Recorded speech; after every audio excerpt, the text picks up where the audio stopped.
Welcome back दोस्तों। Welcome back दोस्तों, आप सबको मैं स्वागत करता हूं कैल्जन के यूट्यूब चैनल में। दोस्तों, आज की वीडियो काफ़ी इंपॉर्टेंट होने वाली है क्योंकि आज हम देखने वाले हैं किस तरह से हम आधार पैन को लिंक करेंगे। और जिनका लिंक नहीं है तो उसमें लेट फी जो आ रही है 5,500 रुपीज़ की, उसे हम कैसे पे करेंगे। तो एक बार लाइव देख लेते हैं चीज़ों को। जैसे इनकम टैक्स की साइट पे जाते हैं हम। इनकम टैक्स की साइट आप सबको पता होगा, incometax.gov.in है। ठीक है ना। ये e portal dot income tax dot G O V dot तो शॉर्टकट दिखा रहा है। हम यदि होम पे जाएंगे तो income tax dot G O V dot in ही है। इस पे कोई लिंक आधार कार्ड है, इस पे आपको जस्ट क्लिक करना है। जब इस पे आप क्लिक करेंगे तो आपके सामने विंडो ओपन होगी जिसमें आधार कार्ड और पैन नंबर दोनों चीज़ें डिमांड करेगा। कि ये कह रहा है कि आप बताओ मुझे अपना आधार कार्ड नंबर और पैन नंबर। मगर उससे पहले हम एक बार देख लेते हैं ये क्या कहना चाह रहा है। देखो, यहाँ पे इन्फॉर्मेशन लिखी हुई है। एक बार हम रीड करते हैं। The information as per the CBDT circular number 370142/14/22/1 TPL 30 March 2022 को जो सर्कुलर आया था, इसमें इन्होंने कहा कि एवरी पर्सन बोले तो पर्सन की बात की गई है। कौन से पर्सन? पर्सन इनकम टैक्स में कितने तरह के हैं? 7 तरह की या 10 तरह या 12? ठीक है, तो उसमें क्या होगा? इंडिविजुअल, एचयूएफ, पार्टनरशिप, कोई भी हो उसकी बात कर रहा है। एवरी पर्सन कोई भी हो who has been allotted PAN, जिसके पास पैन नंबर है।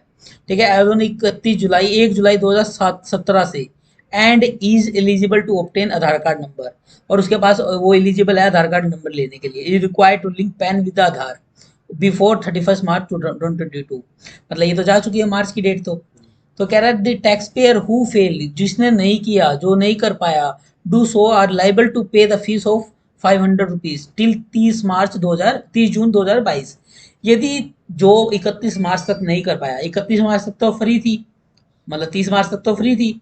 अब यदि जो फेल हो गया करने में, वो अब यदि करना चाहे तो क्या करेगा? कितनी फीस पे करेगा? 500 रुपए की। वो यदि वो 1 जुलाई को करे तो कितनी फीस पे करेगा? कोई बताएगा मुझे? यदि 30 जून तक कर ले तो कितने रुपए? 500 रुपए। और यदि वो 30 जून के बाद करे, मतलब देर आफ्टर उसके बाद करे, तो 1000 रुपए एप्लीकेबल होंगे। किस पे? आधार पैन को लिंक करने की रिक्वेस्ट के लिए। एक बात क्लियर होगी यहाँ से यहाँ तक की? चलो जी, अब क्या होता है, बहुत सारे डाउट होते हैं मगर हम क्या करते हैं, डिस्क्लेमर हो गया, इन्फॉर्मेशन हो गया, ट्रिकी तरह की नोटिफिकेशन, हम उन्हें पढ़ते नहीं है। अगर हम रीड करके देन करेंगे वो हमारे लिए इजी हो जाएगा। Please pay the application fees. कहता है एप्लीकेशन फीस पे करो। किस पे? ये जो लिंक है ना, इसे कॉपी कर लो आप। कहाँ तक? .gsp तक कॉपी कर लो। और इस कॉपी करने के बाद इसको नई टैब में आप ओपन कर लो। मैंने कहा ये क्या है भाई? ये एनएसडीएल की साइट पे चला जाएगा। तुम्हें मैंने बताया था पेमेंट करना टीडीएस वगैरह की। हमें कोई मतलब नहीं, इसे बाहर कहते हैं ना, जाने दो साइड में। उसके बाद कहता है एनएचडीएल पोर्टल जो है प्रोसेस करेगा सबमिशन रिक्वेस्ट को, आधार लिंक रिक्वेस्ट को। और उसके बाद आपको क्लिक करना है 280 नंबर चालान पे और सबमिशन करना आधार पैन की रिक्वेस्ट।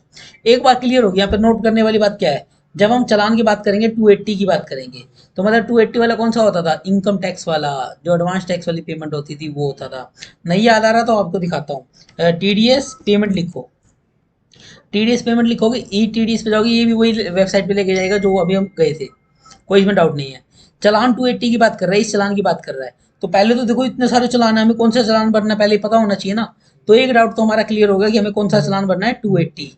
और वैसे ये नहीं लिखता तब भी हमें पता था 280 भरना है, क्योंकि हम टीडीएस तो भर नहीं रहे जो 281 भरेंगे।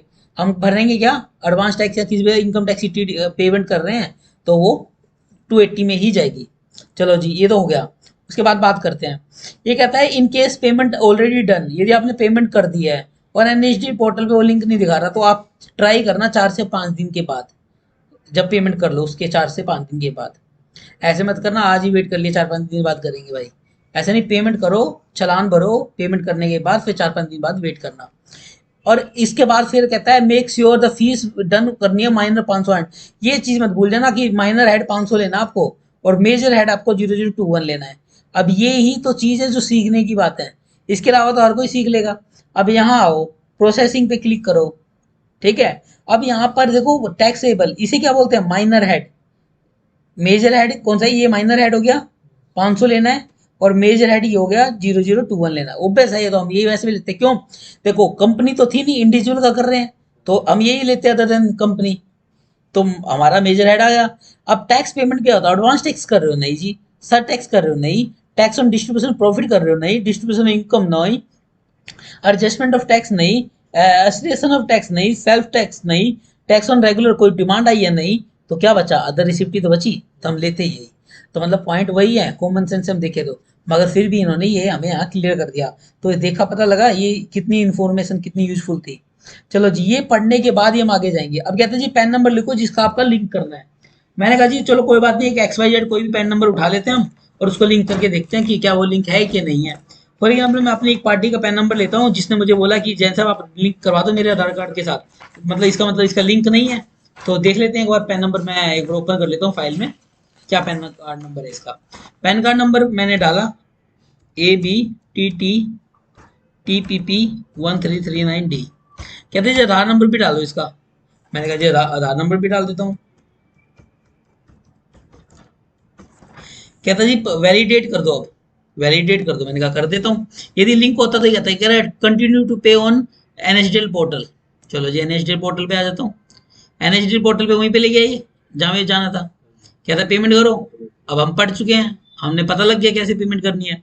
तो हम क्या करेंगे, मेजर हेड ये ले लेंगे 2001 पेमेंट के लिए, हम ये ले लेंगे। ठीक है, कोई भी बैंक ले लो, जिसकी मैं पंजाब नेशनल बैंक ले रहा हूँ। पैन नंबर डालना पड़ेगा। अब यहाँ देख लो पैन नंबर कौन सा डालोगे बताओ। अब ऐसा तो नहीं किसी और का पैन नंबर डाल दे हम यहाँ पे।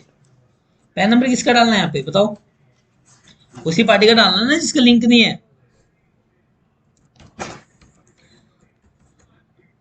असेसमेंट ईयर, यहाँ आके कंफ्यूजन आता है। असेसमेंट ईयर क्या ले, ओबे जिस फाइनेंशियल ईयर में भर रहे हो उसका असेसमेंट ईयर तो 23-24 है ना, करंट का लेंगे। कहता है एड्रेस दे दो। मैंने कहा जी एड्रेस दे देते हैं, क्या बात है, कोई बड़ी बात थोड़ी है एड्रेस। अब इस एड्रेस में आप नॉर्मली लिख दो जो भी आपको लिखना है।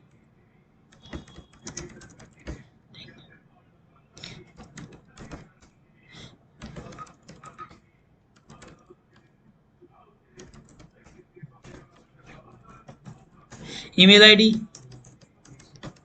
अपनी फर्म की लिख दो। फोन नंबर, इसमें कोई दिक्कत नहीं है, कोई भी आप फोन नंबर लिखेंगे, इसमें कोई ऐसा कुछ नहीं है कि OTP जाना है या समथिंग करके ऐसा कुछ है। तो मतलब आप लिख सकते हो, क्योंकि लिंक तो नहीं का है ना आधार नंबर से। चलो जी प्रोसीड पे क्लिक करते हैं। ये है मेन चीजें। यहाँ आके देखो माइनर ऐड, मेजर ऐड, ये सब चीजें हमने प्रॉपर ले ली। उसके बाद हम पेमेंट करनी है हमें। ठीक है, हमें बस सबमिट करते हैं बैंक में। बैंक में सबमिट किया। अब ये कहता है टैक्स लेना, क्या लेना है, यहाँ है अदर, क्या जाओगे अदर में और सबमिट कर देना है। कर दिया, और ये कर दो पे। ये तो मेरी नेट बैंकिंग है, इसे तो आप देख के करोगे क्या, वेट करो। देखो जी हमने फीस पे कर दी। फीस पे करने के बाद चलान आ गया अपने पास। इसे आप प्रिंट करके रख लो, ये मत छोड़ देना, पता लगे पैसे भरे हुए सब वेस्ट हो गए। चलान को जरूर सेव कर लेना। ठीक है, KYC चलान लिख दो। ठीक है, सेव कर लिया मैंने। अब यदि मैं इनकम टैक्स पोर्टल पे जाऊं, दोबारा वैलिडेट करूं, तो क्या आपको लगता है हो गया होगा। देखो नहीं है ना, तो 4 से 5 दिन अब हमें वेट करना है। हमने चालान भर दिया, अब हमें 4 से 5 दिन वेट करना है बस। उसके बाद ऑटोमेटिक वो लिंक हो जाएगा। ओके दोस्तों, आज की वीडियो में इतना ही। इसके बाद मिलते हैं नई वीडियो में नए टॉपिक के साथ दोस्तों।